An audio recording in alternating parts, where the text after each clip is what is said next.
So, like I said he would, Donald Trump delivered remarks to the press on the bombing of Iran, and he treated it like a victory lap. He claimed it was a wildly successful military operation, probably the most successful we've had in a very, very long time. He thanked the generals, he thanked the pilots who flew the bombers, and he said that if Iran retaliates at all, then we will strike more sites in Iran, and it will be a lot easier to strike those sites, because these sites were the hard ones to strike. Iran is absolutely going to respond, and there is no amount of chest puffing or threatening that Trump can do that's going to stop them. And remember that he still needs the approval of Congress to officially declare war and fund that war. And double remember, he ran on a campaign promise that there would be no wars under him. And MAGA doesn't want wars because, like Tucker Carlson said, wars are not America first. They put us in a great amount of debt, and they cost a great amount of American lives. Now, there are some lawmakers who are super happy with what Trump did today and are openly supporting him and cheering for it. Lindsey Graham, John Cornyn, Katie Britt, and John Fetterman.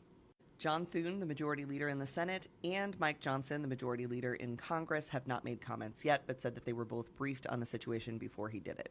But they have to say they were briefed on the situation before they did it because otherwise Trump acted without their approval and they'll look like weak leaders.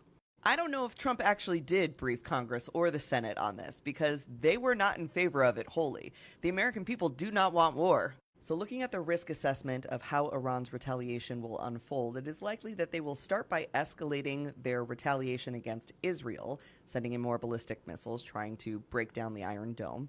They do have the capability to reach our U.S. military bases in the Middle East. I think that that might come slightly down the line, because as soon as they do that, Trump's going to go absolutely ham. We already know that they've been detaining European Union citizens and diplomats to try and use that as leverage to try and muscle the EU into muscling America into turning it down. Iran is also not going to likely send the actual Iranian military after the United States military. What they'll do instead is fund the Houthis, who have been already firing on the U.S. military in the Mediterranean Sea all this time, and do a little proxy thing. Could Iran reach the continental United States with some retaliation? Possibly. The governor of New York said that she was stepping up state security and was getting intelligence briefings on potential military action and protecting sensitive sites in the state. I know it doesn't make a lot of sense, but there is something about Kathy Hochul's face when she is interacting with the Trump administration that does make me feel safer. So that's where things are at the moment. Because I live an American fever dream, I have to go help with a movie premiere right now. Also, I tried to go on a walk to clear my head when I came across what I think is protest art. Maybe it's not protest art. Maybe it's just something that, of course, would find its way into my mental health walk. All right, I'll be back in a little bit. I hope you go have some ice cream.